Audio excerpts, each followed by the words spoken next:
올해 어쨌든 코스피 시장이 마이너스 5% 정도 그러니까요. 되고 코스닥은 10% 이상 하락한 걸로 알고 있는데 네. 어쨌든 저희가 투자한 종목들이 올해 많이 올랐어요. 운 좋게. 그러니까 이게 좀 어떻게 보면은 뭐 미국이랑 중국이랑 그런 구도에서도 괜찮은 종목인 것들이고 그렇죠. 일본과의 관계에서도 괜찮은 종목이었다는 것들이잖아요. 그렇죠. 제가 아까 말씀드린 이제 음. 소비자의 지갑을 여는 기업, 선별적인 소비를 예. 본다면 어떻게 보시면 되냐 하면 네. 우리나라 경제 구조가 쉽게 말하면 삼성전자, SK 하이닉스와 같은 반도체 기업이나 대기업에 집중이 돼 있거든요. 그렇죠. 그러니까 예를 들면은 최근에 이제 일본과의 분쟁 하면 원재료를 수입할 수 없다라는 네. 문제가 생기는 거죠. 네. 그리고 또는 미국에 제품이 나가야 되는데 중국을 거쳐서 가야 되는 중간재 역할이다라고 한다면은 미중 무역 분쟁 때문에 또 어려운 거죠. 그래서 종합주가 지수가 사실 어려운 거고요. 네. 근데 저희는 굳이 삼성전자를 안 사도 됩니다. 또는 사드 문제가 있을 때 화장품 주식들이 중국에 많이 팔아야 되는데 못 팔았었잖아요. 아모레 이런 거. 그렇죠. LG생건. 근데 저희는 그런 걸 안 사도 돼요. 음. 펀드 사이즈가 작기 때문에. 네. 그래서 사람들이 예를 들면 저희가 갖고 있는 주식 중에 수액제 회사가 있거든요. 수액. 링거액. 링게. 네, 링게르. 근데 그 링거액을 맞는 분들은 이제 몸이 아파서 맞는 거예요. 수술 네. 받으신 분이. 그렇죠. 근데 수술 받으신 분이 몸이 아픈데 네. 미중 무역 분쟁이나 네. 한일 무역 분쟁에 신경 쓸 겨를이 없고 당연히 건강에 관한 문제니까 가장 좋은 수액제를 일단 맞자. 네. 근데 몸이 낫는 게 먼저니까 그렇게 생각할 거잖아요. 그런 기업들은 네. 그런 거시경제 지표와 관계없이 네. 돈을 벌어낼 수 있기 때문에 이런 매크로가 좀 어지러울 때는 네. 저희 같은 펀드가 성과가 상대적으로 좋습니다. 그러니까 내수주라고 하는 건가요, 이런 것들 다? 아니요. 저희는 꼭 내수를 사진 않아요. 음. 수출하는 기업들도 갖고 있는데 수출하는 기업들 중에서도 뭐 예를 들면 미국에 직접 수출을 한다든지 그러면은 오히려 중국을 통해서 가는 회사들에 비해서 경쟁력이 우위가 되고 그러네, 있는 거잖아요. 그러네. 그런 회사들은 또 투자할 수 있는 거고. 예. 수입제가 처음에 매출이 늘었을 것 같아요. 열받는 사람들이 많아가지고 알아눕는 거죠. 막. 그렇죠. 그래서 닌게를 더 많이 만든 거지. 꾸준히 수익제도 매출이 늘어납니다. 그러네. 그렇게 추정할 수도 있겠네. 야. 진짜 좋은 팁 하나 얻었습니다. 그럼 일단 뭐 간단한 것도 여쭤볼게요. 네. 삼성전자 투자 안 하죠. 그 회사에서는. 아니 안 하진 않아요. 안 지금은 하진 안 갖고 있어요. 지금 안 갖고 있죠. 네. 그러니까 최근에 들리는 얘기가 삼성전자 같은 주식을 지금 사야 된다는 얘기예요. 네네. 그건 맞아요. 저는 맞다고 봐요. 어. 왜냐하면 삼성전자라고 하는 거는 네. 경기 순환주에 속하거든요. 이 반도체를 만드는데 네. 반도체는 이 세상에 꼭 필요한 제품이긴 하지만 네. 그게 더 필요하다고 해서 바로 더 만들거나 덜 필요하다고 해서 바로 못 만들지 않아요. 무슨 네. 얘기냐면 공장을 지어야 되거든요. 근데 공장 짓는데 2년 이상 소요가 됩니다. 네. 그래서 그 사이클이 2년 이상 걸려요. 반도체가 많이 필요해도 공장 짓는 기간 동안에는 상당히 부족해서 반도체 가격이 많이 오를 거고 반도체 공장을 지어놓으면 당장은 수요가 늘지 않으니까 반도체 가격이 좀 떨어질 거고 그렇거든요. 네. 그러니까 이 얘기는 사람들이 반도체 가격이 안 좋고 뭐 주가가 떨어져 있고 이익이 안 좋을 때 이런 주식은 사면 네. 반드시라고 하면 좀 그렇지만 삼성전자가 훌륭한 회사랑 가정하에서는 상당히 높은 확률로 다시 반도체 경기가 오를 때가 옵니다.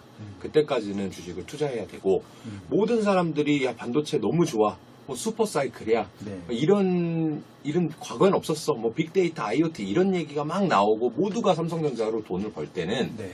다음 불황기를 대비해서 주식을 팔아야 되는 거죠. 일단 매수 타이밍, 매도 타이밍 다 말씀해 주셨는데 네. 지금은 오히려 매수 타이밍이다. 그렇죠. 조정이 좀 됐기 때문에. 네, 네. 그러네요. 지금 또 하나 화제가 되는 종목이 하나 있는데요. 신라젠이에요. 네. 2년 전 가격으로 들어갔어요. 네. 그러니까 많은 사람들이 굉장히 배 아파했거든요. 네. 15배가 올라가는 거 보면서 네. 이런 거 어떻게 해야 돼요? 바이오 주식은요. 저희는 네. 바이오는 투자를 안 해요. 네.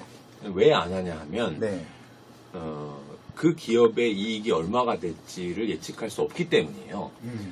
예를 들어서 신라젠이라는 회사가 만드는 그 항암제 제품이 성공한다면 어마어마한 돈을 벌 거고 네. 다만 실패한다고 하면 돈 하나도 못 벌 텐데 성공할 확률과 실패할 확률을 저희는 알지 못하기 때문이에요. 근데 그렇다고 해서 바이오주를 투자하지 말아라라고 제가 권하고 싶지는 않아요. 지금은 반대로 얘기해서 바이오주의 투자 심리가 너무너무 악화되어 있기 때문에 혹시라도 내가 어떤 신약이라든지 그런 바이오 파이프라인에 대해서 잘 공부해서 아시는 분이라면 지금과 같은 때는 싸게 투자를 할 수 있는 타이밍일 수도 있어요. 결국은 이제 전제 조건이 그걸 아는 사람이라면이네요. 근데 아는 사람이 없다고 봐요. 없지. 아마 그 회사 사람도 모를 것 같은데. 그렇죠. 제가 네. 이제 항상 하는 얘기가 네. 뭐냐면, 그 회사의 사장님 네. 또는 그걸 연구했던 의사, 박사, 교수님들은 네. 잘 알 거라고 생각하시잖아요. 그렇죠. 저는 그렇지 않다고 보는 게 그분들이 연구를 했기 때문에 우리보다 좀 더 잘 알 뿐이지 그게 실제로 100% 성공할지 아닐지는 그분들도 모르고 네. 그리고 그 제품과 다른 제품 여러 가지 항암제가 있을 수 있잖아요. 그런데 어느 제품이 성공할지는 그분은 평생 그 분야의 약만 공부해 오셨기 때문에 네. 오히려 비교하는 능력이 떨어지세요. 네. 그렇기 때문에 사실은 알기 어렵다. 그래서 저희가 바이오를 투자하지 않는 거예요. 그러니까 잘 알지 못하는 그런 기업이기 때문에 미래 가치를. 그렇죠. 네. 아직 실현된 것들이 없고 어떻게 될지도 모르고. 네. 물론 되면 대박이겠지만 그렇죠. 안 될 가능성도 충분히 있기 때문에. 네. 어, 그런 거를 오히려 분산 투자를 분산. 해야 돼요. 그 중에 예를 들면 바이오주를 뭐 20, 30개 투자하셨는데 하나만 대박이 나도 네. 그게 100배, 200배 오를 거잖아요. 그러네요. 그러면 나머지가 혹시 실패하더라도 어. 성공할 수 있는데 아, 제가 알기로는 일반 개인 투자자분들은 바이오 종목 하나만 투자를 하시고 네. 그 하나에 대해서 별도의 크로스 체크를 하지 않고 그 회사에서 얘기하는 정보들만 아까 말씀드린 것처럼 정보에 취합만 하시는 거죠. 네. 그리고 우리 용어로 이제 기도하는 투자라고 하는데 성공하기만을 바라는 거죠. 네. 네.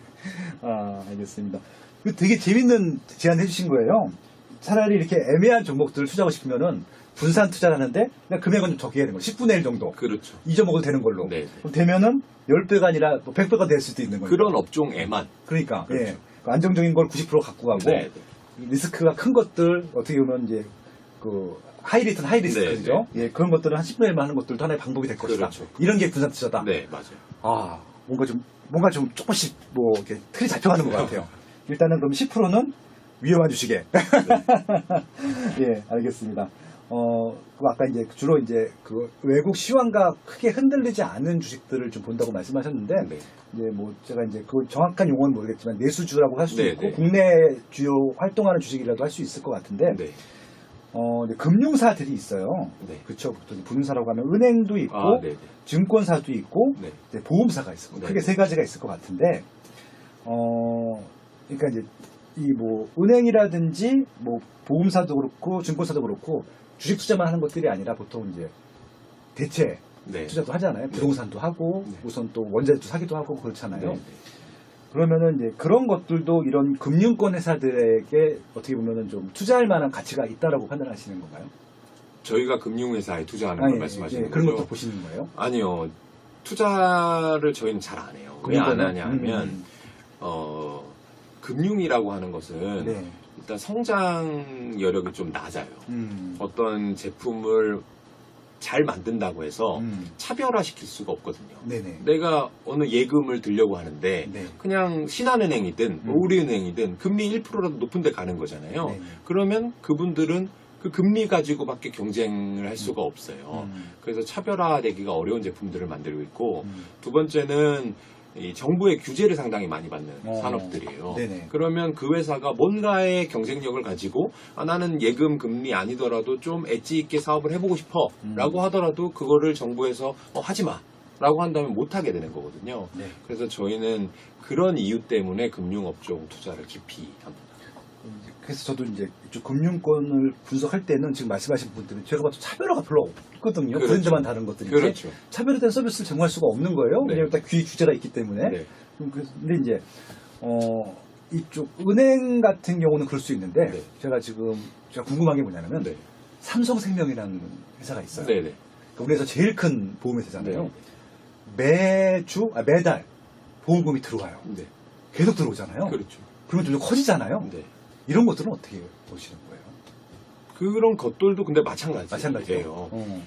내가 보험을 들 때 네. 이런 말씀 드려볼게요. 아까 경제적 해자라는 책에 네네. 나오는 얘기 중에 이런 얘기가 있어요. 경제적 해자인 것 같지만 실제로는 아닌 것들은 무엇인가.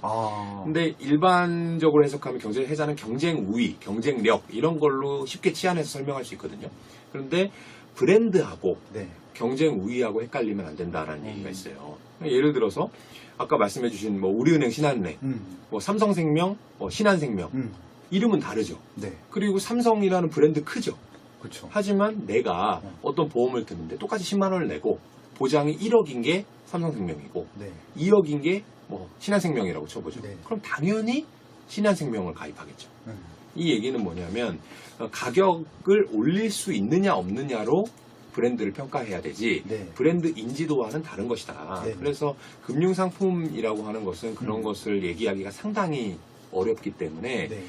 증권사건, 보험사건, 은행이건 또는 저희가 이제 또 기피하는 업종 중에 유틸리티 이런 업종이 있어요. 내가 어느 도시가스를 쓰건 큰 상관이 없고 어느 전력을 쓰건 어느 수를 쓰건 상관이 없는 네. 그러한 업종들은 저희는 기피를 하고 네. 꼭 이 제품, 이 서비스여야만 해라고 하는 팬들이 많이 생길 수 있는 그런 기업에 투자하고 싶어요. 네. 그러니까 이제 그것까지 이해가 됐는데, 그러니까 이제 저거 좀 이런 것들이죠. 그러니까 삼성생명이라는 회사가 있는데, 그러니까 은행 같은 경우는 돈이 안 들어올 수 있잖아요. 네. 수도 안 해서. 근데 보험사는 매달 돈이 들어오잖아요. 앞으로 이제 돈이 점점 들어올 들어오잖아요. 건데. 그러니까 그걸 이제 고객 뭐 위탁급이라 해야 되나 아무튼 그렇게 들어오잖아요. 근데 이게 세팅만 해놓으면은 추가 비용이 별로 나갈 게 없을 것 같은데 돈은 좋은 계속 들어오죠. 비즈니스죠. 예. 그러니까 그래서- 이런 것들은 투자도 되는 건가요, 그러면? 그러니까 그거까지 이해를 하셨다면 네. 회계 공부를 어느 정도 또는 기업 공부를 어느 정도 했다라고 볼 수 있어요. 네네네. 근데 제가 아까 처음에 적성을 보고 그다음에 회계 공부를 하고 네. 하나가 더 있어요. 뭐 내가 그랬을까요? 그 회사에 대해서 삼성생명이 돈을 꾸준히 받는 회사니까 네. 지금보다 들어오는 돈이 향후에 당연히 커지겠죠. 네네. 그 커질 것과 지금의 시가총액을 비교해야 됩니다. 어. 그런데 삼성생명이라고 하는 것은 아까 말씀하신 대로 상당히 큰 회사라서 네. 여의도 증권업계에서 아주 주목을 많이 하고 있어요, 이미. 그래서 그 회사가 지금 보험 상품을 팔아놓은 것들이 향후 30년간 얼마 들어올지 다 계산을 하고 있고요. 그렇죠. 그것이 주가에 반영이 되어 있어요. 이미. 그렇기 때문에 네. 당연히 지금의 삼성생명 재무제표보다 30년 후의 재무제표가 더 커져 있겠죠.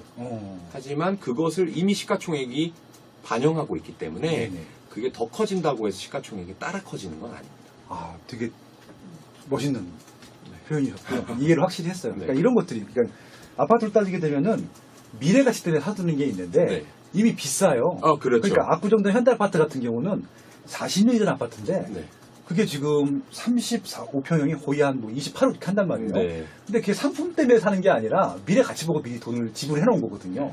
그런 거네요. 정확한 네. 말씀입니다. 아, 부동산 공부랑 게 통하는 게 있긴 하네. 아예 똑같습니다. 제가 생각할 때. 야, 그래서 이제 미리 선 반영된 것들은 그건 좀 어떻게 보면은 감가상각을 하고 계산을 하고 그렇죠. 저평가인지 아닌지는 그렇게 판단해야 된다. 네. 그런 부분. 그러니까 결국은 그렇게 유명하지 않은 종목들이 더 투자하기 좋겠네요. 그럴 수밖에 없죠. 그러네요. 그러니까 그런 것들을 주로 투자하신다는 말씀을 네. 지금 찾아서 네. 발굴을 하는 거니까.